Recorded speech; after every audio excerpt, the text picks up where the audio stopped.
Uma das orações que eu sempre fiz foi: Senhor, dá-me uma esposa segundo o teu coração e que venha de um bom pastoreio. Então, uma das bênçãos foi que um dos meus colegas de turma do seminário, o reverendo Odilon, era o pastor de Sheila, quando nós começamos a namorar. O pastor de Sheila, quando eu a conheci, era o reverendo Célio Miguel, da Igreja do Farol, em Maceió. Então, por aí já se percebe que as minhas orações estavam sendo respondidas, mas eu continuei orando, e Senhor, dá-me a bênção de que minhas filhas, o Senhor me deu 2 filhas abençoadas e abençoadoras, Rebeca e Raquel. Raquel mora em Salvador. Então, dê que minhas filhas, elas sejam abençoadas e que tenham no casamento um pastor segundo o teu coração. E uma das bênçãos, uma das respostas às minhas orações foi esta, pastor Robinson, que Rebeca e Vandenberg tivessem vindo morar aqui em João Pessoa, e isso tranquiliza o meu coração e o de Sheila, saber que Rebeca e Vandenberg estão sendo pastoreados por esta igreja, pelo teu pastoreio e os pastores auxiliares. Muito obrigado, pastor, muito obrigado, Séfora, pelos cuidados pastorais e paternais para com Rebeca e Vandenberg. Nós sabemos como os nossos filhos precisam, e principalmente quando estão começando a vida matrimonial. Nós cantávamos lá no seminário: não é fácil a nossa vocação, mas é eterno o nosso galardão. Não é fácil a caminhada, mas é seguro e nos dá tranquilidade saber que os nossos filhos estão sendo bem pastoreados. Eu não tenho palavras para agradecer a Deus esta realidade, esta resposta às minhas orações. Eu quero trazer as saudações da Igreja Presbiteriana 12 de agosto, 72 anos como uma chama viva no altar de Deus. E, graças a Deus, é uma igreja missionária. Nós temos missionários na Croácia, Quirguistão, Geórgia, aqui na América do Sul e na Amazônia e no interior, no sertão sergipano. Louvado seja Deus por isto, graças a Deus.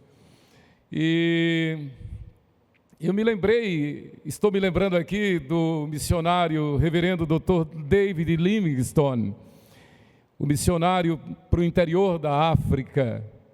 E muitos anos depois que ele foi chamado para a glória eterna, outros missionários chegaram naquela região de África e começaram a falar sobre Jesus. E aqueles nativos, sem pestanejar, prontamente responderam: nós o conhecemos, ele passou por aqui. O seu coração está enterrado aqui em nossa terra.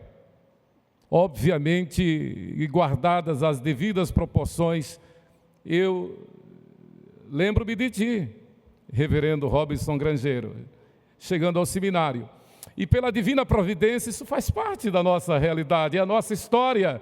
Nós somos o corpo de Cristo, o povo de Deus. Quando eu cheguei para pastorear a primeira igreja presbiteriana em Itabuna, e eles sabendo que eu saí do seminário presbiteriano do Norte, eles prontamente falaram: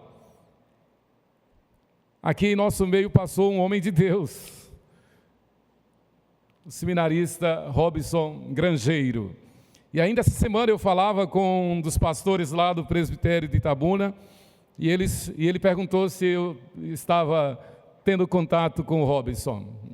Eu disse: no fim de semana estaremos lá em João Pessoa. Muito obrigado, pastor, pela deferência e pela oportunidade, pela confiança de ceder-me o púlpito para ser mensageiro do Senhor nesta noite.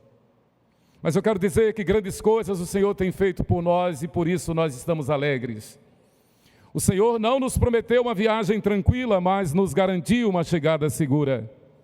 E haja o que houver, aconteça o que for, seja onde for, nós e a nossa casa serviremos ao Senhor. O Salmo 20, versículo 7 diz: uns confiam em carros, outros em cavalos. Nós, porém, nos gloriaremos em o nome do Senhor. Não temos medo de nada. O Senhor dos exércitos está conosco.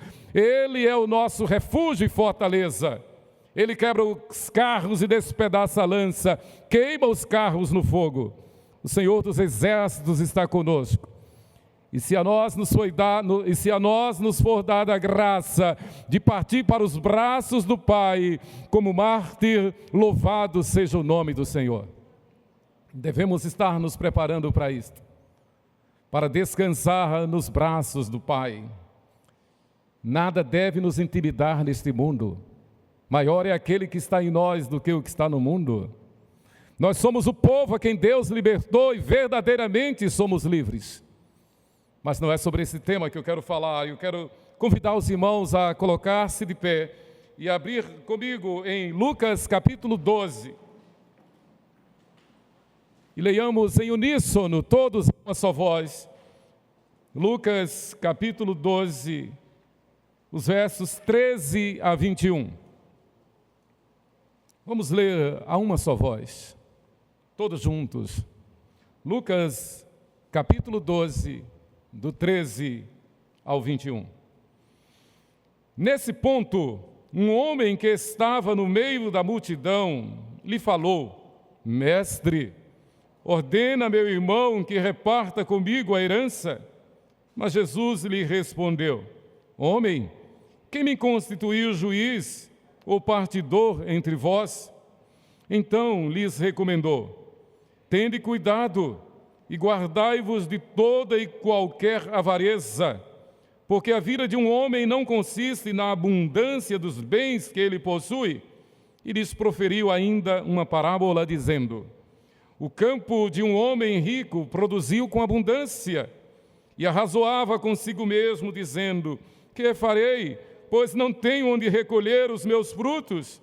E disse: Farei isto, destruirei os meus celeiros, reconstruí-los-ei maiores, e aí recolherei todo o meu produto e todos os meus bens. Então direi à minha alma: Tens em depósito muitos bens para muitos anos, descansa, come, bebe, regala-te. Mas Deus lhe disse: Louco, esta noite te pedirão a tua alma, e o que tens preparado, para quem será? Assim é o que entesoura para si mesmo e não é rico para com Deus. Amém. Que o Senhor aplique a sua palavra ao nosso coração, à nossa mente. Podeis sentar?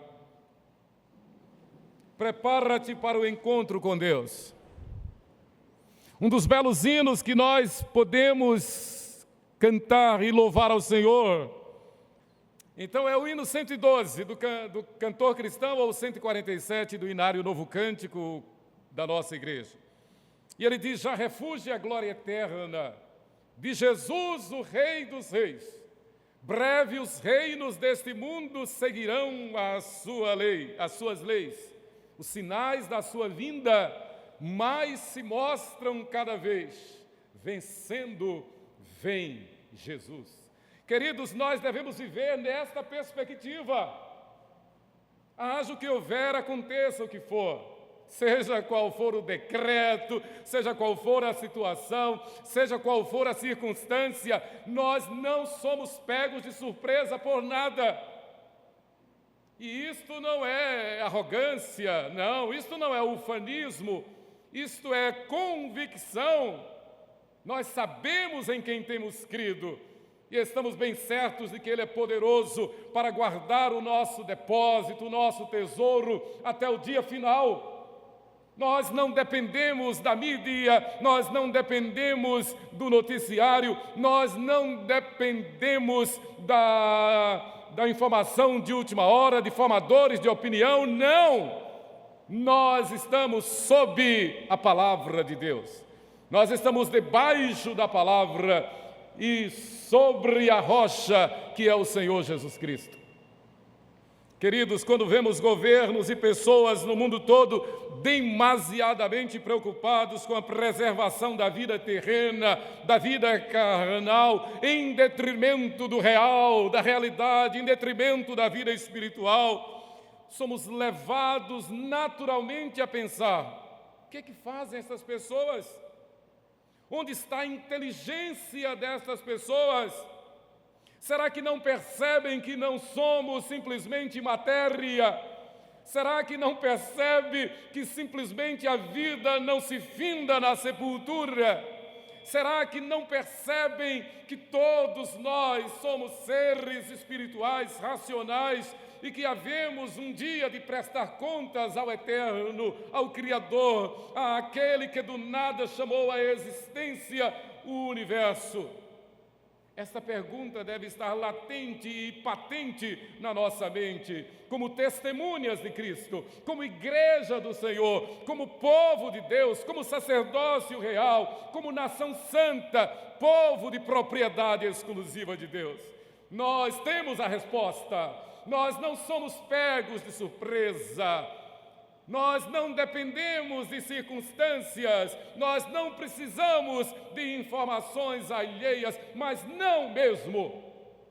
Como disse Jó lá no capítulo 19, versículo 25, em meio àquele turbilhão de afronta, de ameaça, de xingamento, até de condenação dos seus muito amigos, Jó simplesmente, e assim como nós devemos fazer, levanta-se e diz: eu sei que o meu Redentor vive, e por fim levantar-se-á sobre toda a terra. Nós cantamos há pouco a música do Apocalipse, que maravilha. Nós cantamos há pouco que ainda que soframos como a flor machucada no jardim, nós sabemos em quem confiamos. Será que eles estão se preparando ainda mais para a vida após a morte do corpo do que toda essa preocupação que tem com protocolos, com decretos, com a vida terrenal, com a vida material? De nada vale todo cuidado com as coisas deste mundo sem se preparar para a eternidade. Na verdade, nós não devemos insistir em aumentar, em tentar, em querer, em imaginar aumentar um côvado ao curso da nossa vida, porque isso é impossível. A nossa vida está nas mãos de Deus. Como diz o meu sogro, presbítero Ari Garcia, lá de Minas Gerais, o Senhor tem dado uma senha a cada um de nós. E na hora que chegar o número da nossa senha, não tem jeito, não tem escapatória. Louvado seja o nome do Senhor. 21 dias atrás, eu falei isso hoje de manhã lá em Altiplano, mas é tão forte, marcou tanto a nossa vida que eu não canso de pensar e compartilhar com a igreja. 21 dias atrás, no dia da Santa Ceia, 6 de fevereiro, o culto começou com o prelúdio, o coral cantando o Salmo 139. E o último verso do Salmo 139, musicado, o coral da nossa igreja cantou. E interessante que, pela providência, o cinegrafista focou justamente no baixo. E naquele dia estava apenas um baixo, os outros estavam enfermos. O último verso do Salmo 139, musicado. Estarei nos braços de Deus. E encerrou. O coral sentou-se, eu assumi o púlpito, fiz uma oração e vi um movimento, o maestro saiu, a diretora do coral, e de repente 3 saíram, ao meio o irmão do baixo. Um diácono pegou o seu carro, o carro dele, do diácono, para levá-lo ao hospital. Ele estava se sentindo mal. No percurso entre o templo e o hospital, ele deu um último suspiro, e poucos minutos depois de cantar "Estarei nos braços de Deus", literalmente, o irmão Cornélio Messias descansou nos braços de Deus. Doloroso, mas lindo. Doloroso, mas profético, porque testemunho do Evangelho, testemunho da palavra. Queridos, esta parábola registrada apenas por Lucas lança poderosa luz e soberana clareza sobre o real sentido da vida. O real sentido da vida não é a preservação material. O real sentido da vida não é construir neste mundo. O real sentido da vida não é acumular bens, riquezas, prestígio, fama. O real sentido da vida não é destruir os celeiros e construir outros celeiros. O real sentido da vida não é sentar-se com a boca escancarada, cheia de dente, para contemplar a sua riqueza, para contemplar o fruto das suas mãos. O real sentido da vida é saber para onde nós vamos. É saber que Jesus Cristo é a nossa única esperança. Jesus estava em meio à grande multidão, incluindo os seus discípulos, onde ensinava, admoestando a todos a buscar a vida verdadeira sem hipocrisia. É o versículo 1 do capítulo 12. Posto que miríades de pessoas se aglomeraram, a ponto de uns aos outros se atropelarem, passou Jesus a dizer, antes de tudo aos seus discípulos, acautelai-vos do fermento dos fariseus, que é a hipocrisia.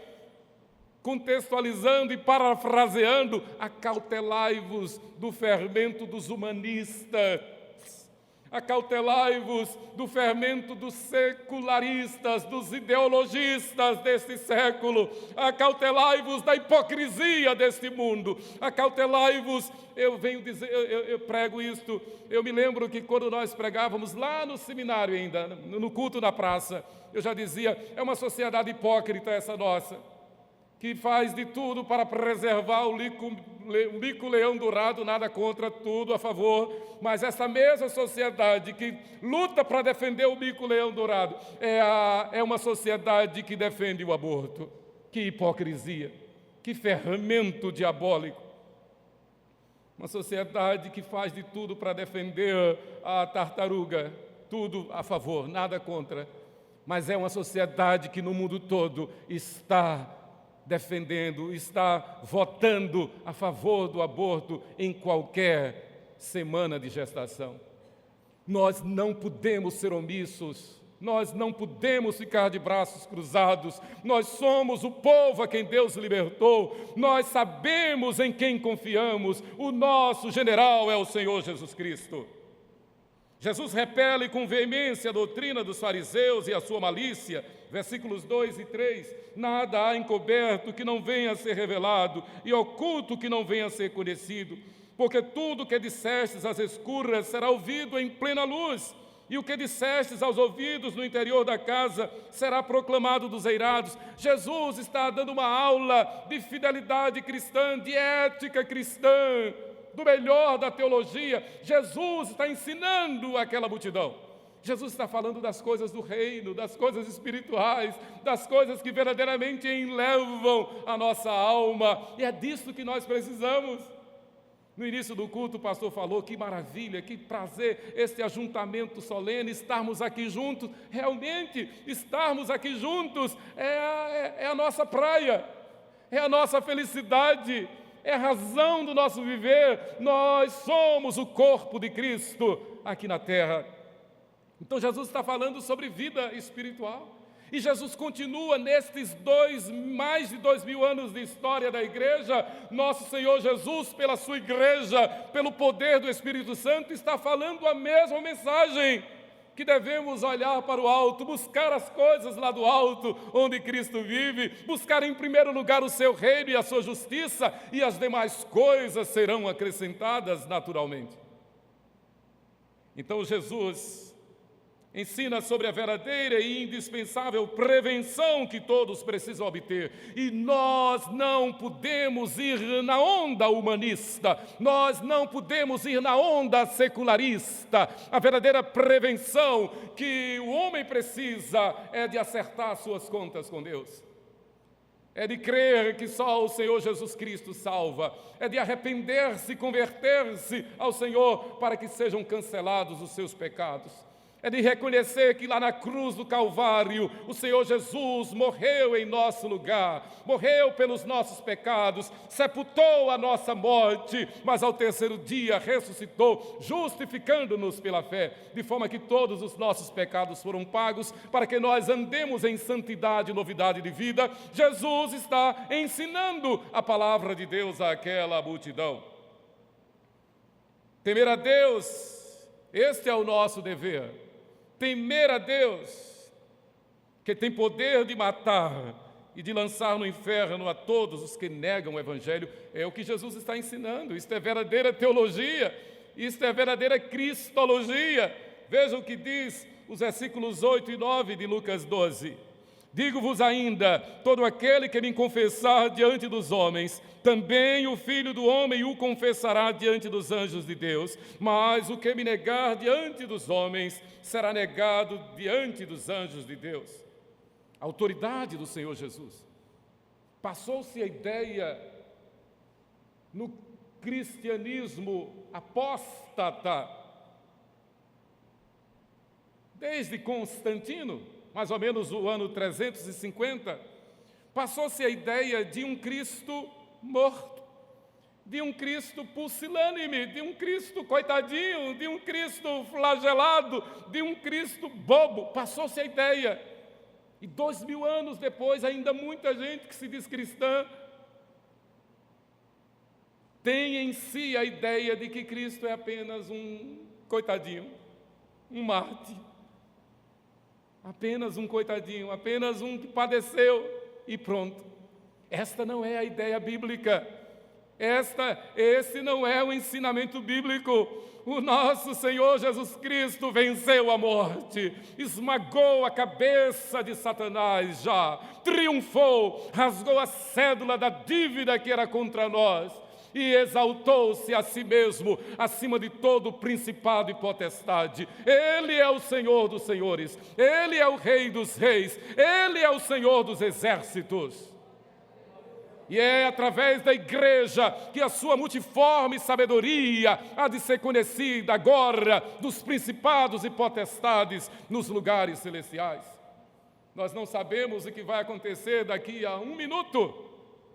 Interessante que naquele 6 de fevereiro próximo passado, pela manhã, eu falei exatamente isso. Irmãos, eu estou pregando aqui, mas eu não sei se vou terminar o sermão. Pode ser que antes de terminar o sermão eu já esteja na glória celestial. Não foi para mim a bênção naquele dia, foi para o irmão Cornélio Messias. Nós não temos medo. Nós somos soldados de Cristo. O Senhor nosso Deus é sol e escudo, Ele dá graça e glória, e nenhum bem sonega aos que andam retamente. Louvado seja o seu nome. É nesse contexto que Jesus fala do único pecado para o qual não há perdão. Jesus está ensinando, falando sobre vida eterna, falando sobre vida espiritual, falando sobre comunhão consigo, comunhão com o Pai, comunhão com o Espírito Santo, a comunhão do povo de Deus com uma trindade. E ele então serve-se do ensejo, serve-se do momento para falar do único pecado para o qual não há perdão. E infelizmente aquele homem rico caiu nessa esparrela. Para o que blasfemar contra o Espírito Santo não haverá perdão. Versículo 10 de Lucas 12. Jesus é categórico, Jesus é enfático. Uma das experiências tristes que nós temos no ministério é de evangelizar alguém e ver que o evangelho não gerou fruto naquele alguém. Já passei por várias experiências desse sentido. Pessoas já passando pelo cabo da Boa Esperança. Pessoas já literalmente com o pé na cova. E a gente falando do Evangelho, lúcida. E a gente falando do Evangelho. Isso em casa, no hospital, vários casos já aconteceram.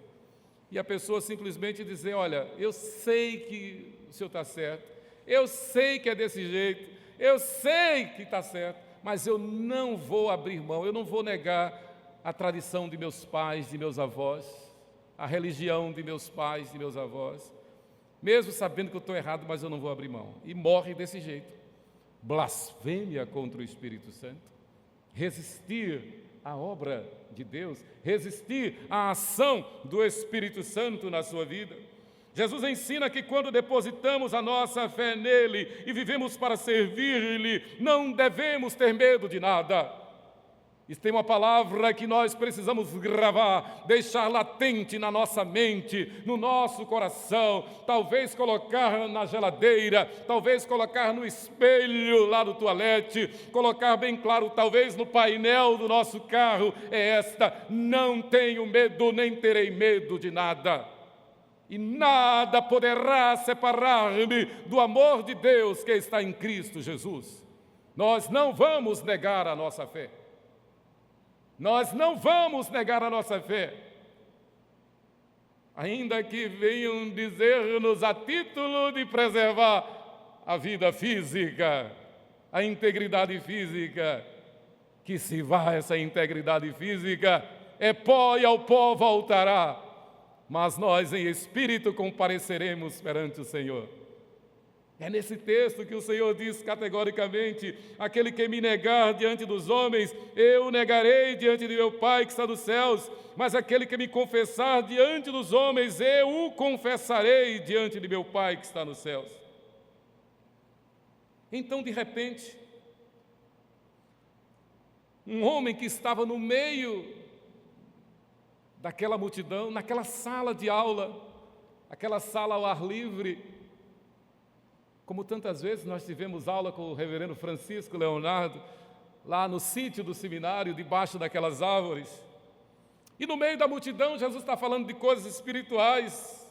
E Lucas registra, versículo 13, nesse ponto, um homem que estava no meio da multidão lhe falou: mestre. E eu imagino que ele falou num tom bem solene para poder ter a atenção voltada para si. Falou num tom forte, impositivo talvez: mestre, ordena meu irmão que reparta comigo a herança. Aparentemente esse homem interrompe a pregação de nosso Senhor com uma pergunta, como nós diríamos, nada a ver. Jesus está falando de uma coisa, ele vem com outra história.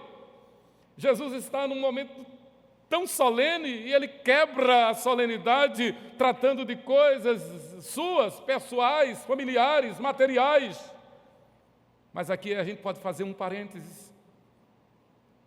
Será que nós não temos sido bombardeados a cair nessa tentação nestes dias? Quando deveríamos estar com os olhos fitos no alto, quando deveríamos estar buscando tão somente as coisas lá do alto onde Cristo vive, e talvez e certamente por conta da pressão, estamos talvez gastando mais tempo e até nos inquietando e até nos preocupando e até imaginando se é possível aumentar um côvado ao custo da nossa vida. Na verdade, a atitude sábia é aquela que nos diz o apóstolo Paulo: para mim o viver é Cristo, mas o morrer é lucro. Prefiro partir e estar com Cristo, que é incomparavelmente melhor. Mas não se assustem, por amor aos perdidos, necessário nos é permanecer no corpo. Então, como tem muita gente para ser evangelizada, como tem muito trabalho a fazer, o Senhor vai permitir que nós continuemos aqui com esta missão e visão: viver o reino, evangelizar, trabalhar para ganhar os eleitos que perdidos estão neste mundo, ganhar para o Senhor Jesus. Jesus está ensinando sobre o dever de ser fiel, de ser sincero diante de Deus, de preparar-se para a vida após a morte do corpo. E esse homem vem falar de questões familiares, de herança, coisas materiais. Jesus falando da vida eterna e esse homem falando de coisas terrenas, carnais, materiais. E eu me lembro, mais uma vez, de um colega lá do seminário, e nós nos reuníamos para orar, e alguns não iam orar, e esse colega muito engraçado, o Odilon, foi pastor de Sheila, ele dizia: irmão, que é isso? O fogo caindo e o irmão dormindo?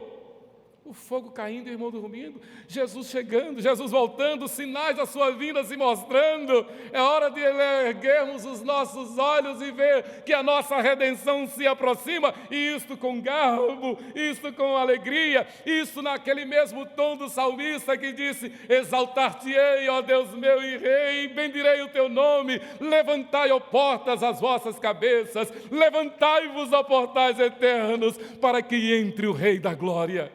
O Senhor dos Exércitos, não são estes que estão aí na mídia. O Senhor dos Exércitos é o Senhor Jesus Cristo, e Ele, só Ele somente. Jesus aproveita a oportunidade e então diz: homem, quem me constituiu juiz ou partidor dentre vós? Eu não vim para isso, eu não estou preocupado com essa vida terrenal.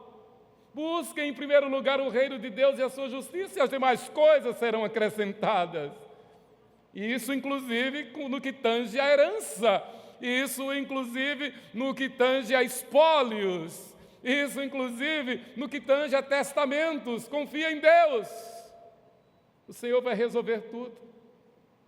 Os sonhos, os projetos, descansa em Deus. Eu aprendi com o saudoso pastor Ari Veloso, dentre tantas lições teológicas, eu aprendi uma lição bem prática, corriqueira, simples, trivial e material também. Então ele brincava dizendo: olha, onde abundou o pecado, superabundou a graça. Aí eu acho que ele só era mais bonito do que eu, porque meu apelido lá no seminário, já que Robinson começou falando do seminário, eu não posso esquecer do seminário. Um dos meus apelidos no seminário era Todo Feio, não sei porquê, eu acho que só intriga da oposição, mas era Todo Feio. Mas aí quando eu olhava o pastor Ari Veloso, eu disse: olha, tem alguém solidário aqui comigo. Mas eu aprendi com ele, porque ele olhava para a esposa, linda, tão linda assim quanto Sheila, e ele dizia: olha, onde abundou a feiura, superabundou a beleza. Melhor para nós, melhor para nós. Então Jesus está falando da graça salvadora, Jesus está falando da beleza celestial. Esta beleza terrena passa, vai passar, é pó e ao pó voltará. O que vale é a beleza de Cristo, o que vale é a beleza eterna, o que vale é a beleza do Evangelho, o que vale é a beleza de Cristo em mim. Como diz aquele belo cântico que o capitão William Booth, fundador do Exército de Salvação, fez. Ele escreveu e musicou: que a beleza de Cristo se veja em mim, toda a sua admirável pureza e amor, ó tu chama divina, todo o meu ser refina, que a beleza de Cristo se veja em mim. É isto que nós devemos perseguir, é isso que nós devemos buscar. Este é o decreto do qual nós não devemos fugir, ao qual devemos submeter-nos de todo, que a beleza de Cristo se veja em mim. As coisas terrenas serão resolvidas de alguma forma, a herança será resolvida de alguma forma, as riquezas, a inteligência, os dons, os talentos, de alguma forma, e que seja somente para a glória de Deus, não para a vaidade, não para o egoísmo, não para o orgulho, não para a vanglória, não para a soberba, como foi característico deste homem que importunou o Senhor Jesus. Jesus aproveita a oportunidade, então serve-se do assunto para ilustrar a pregação que estava ministrando. Lembrando que Jesus estava ensinando sobre o dever de se ser sincero diante de Deus, de não temer aos homens, nem se preocupar com os bens materiais. Era o que Jesus estava falando, de temer a Deus, que tem poder para matar e para lançar no inferno. Jesus é enfático. Jesus é enfático. É a Ele que nós devemos temer, porque Ele tem poder de matar e de lançar no inferno também. É a Ele que nós devemos buscar.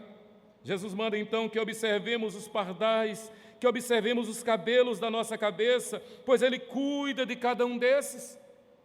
Versículos 6 e 7.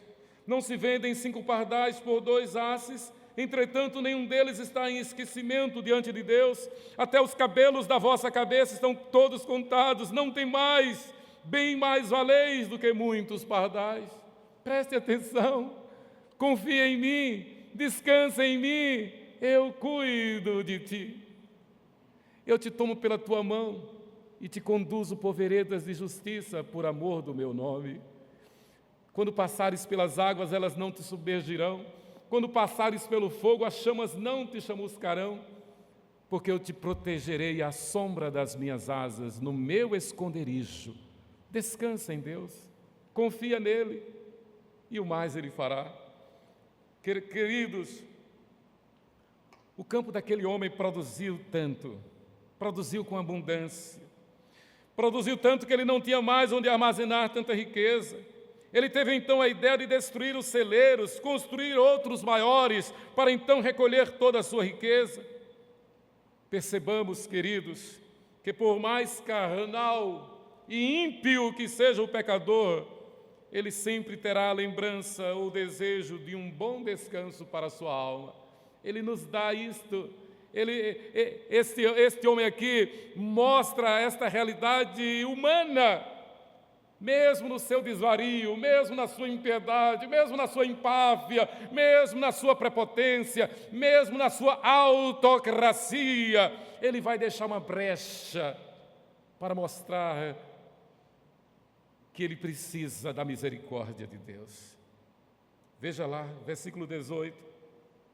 E disse: farei isto, destruirei os meus celeiros, reconstruí-los-ei maiores, e aí recolherei todo o meu produto e todos os meus bens. Versículo 19.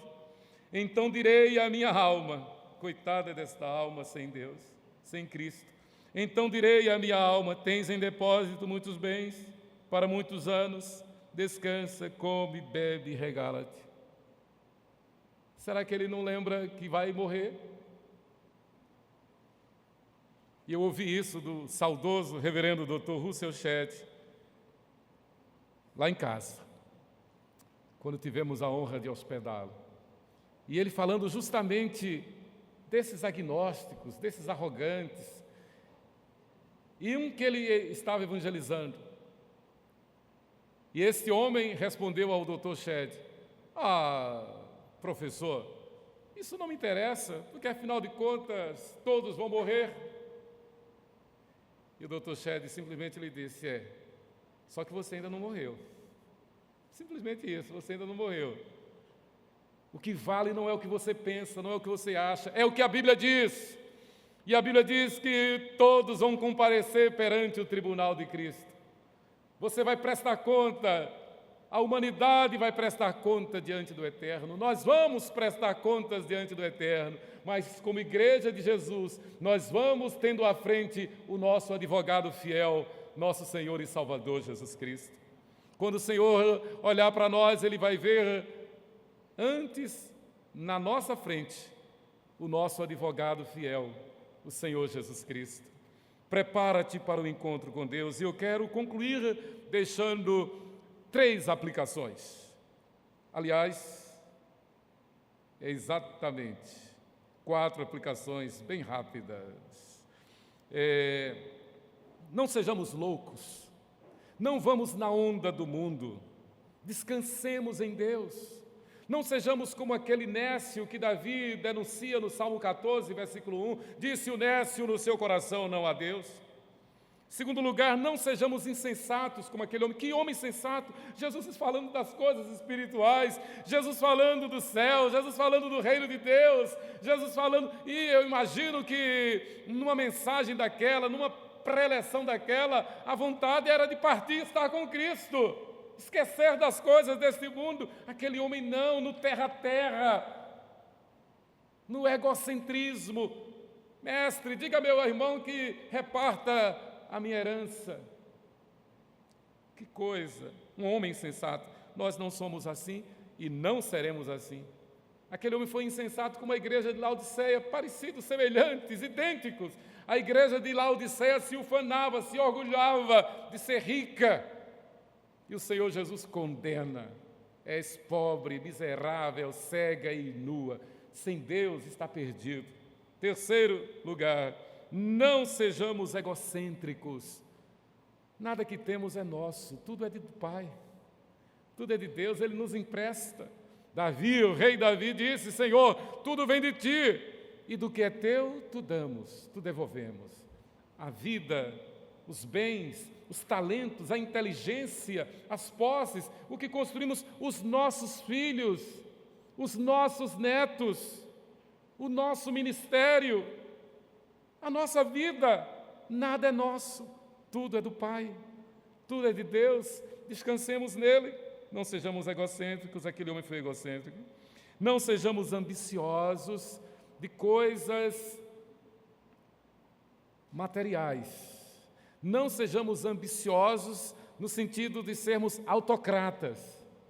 Sejamos ambiciosos no bom sentido da palavra, no sentido de vencer, de lutar, de perseverar, de esperar em Deus, de crer que Ele é galardoador daqueles que o buscam e nele esperam. Nesse sentido, essa santa ambição, mas não a ambição no sentido deste homem aqui da parábola, egoística, egocêntrica, presunçosa, não. E para terminar, não sejamos loucos como aquele homem. Ele disse: alma, tens em depósito muitos bens para muitos anos. Coitado. Que diferença do irmão Cornélio Messias. O irmão Cornélio Messias cantou: estarei nos braços de Deus. Ele não sabia. Os outros baixos do nosso coral não foram porque estavam doentes, só ele estava com a saúde perfeita. Mas Deus quis chamá-lo naquela noite para estar nos braços do Pai. Este homem